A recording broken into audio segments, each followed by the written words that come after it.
Sejarah Kebangkitan Nasional.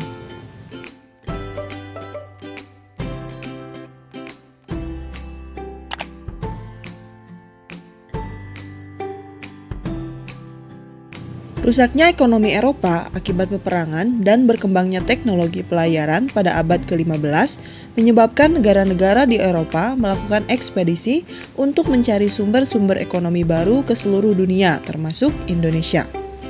Ekspedisi ini banyak menemukan sumber ekonomi dan lahan baru untuk dilakukannya perdagangan. Ternyata kemudian, bangsa Eropa tidak hanya melakukan perdagangan, melainkan langsung menguasai negara-negara yang mereka anggap baru diketemukan. Salah satu negara Eropa yang melakukan eksploitasi serta penjajahan terhadap negara yang menjadi sumber ekonomi barunya adalah Belanda.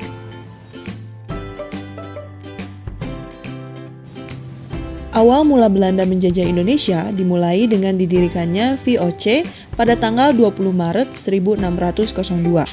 VOC membuat strategi untuk memecah belah Indonesia, yang dimana pada saat itu Indonesia masih berbentuk kerajaan-kerajaan.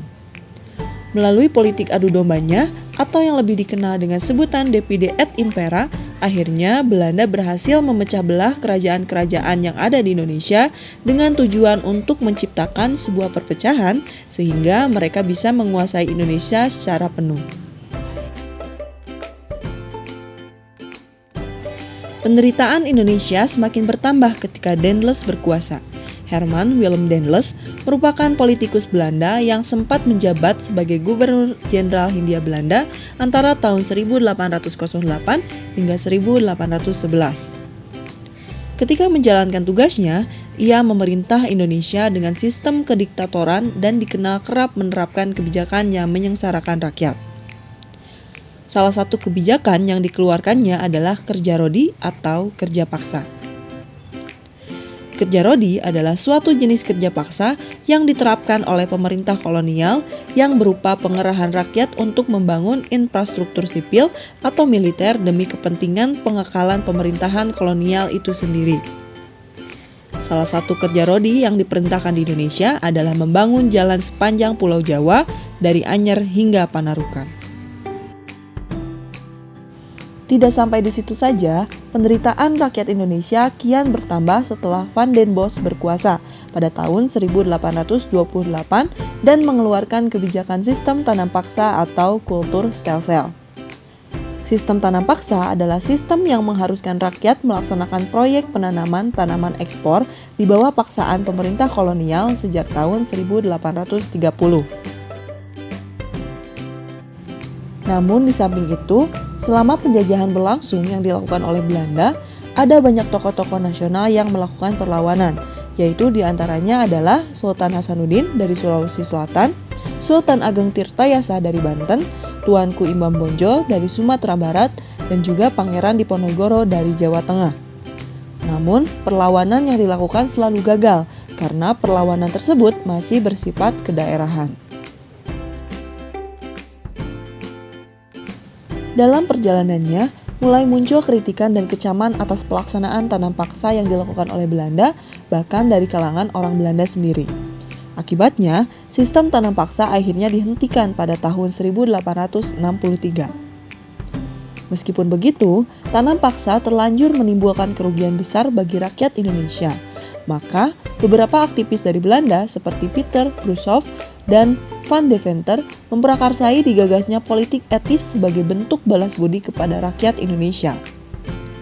Politik etis atau dikenal dengan sebutan politik balas budi ini berfokus pada desentralisasi politik, kesejahteraan rakyat, dan efisiensi. Terkait isinya, terdapat 3 program utama yakni irigasi, edukasi, dan emigrasi.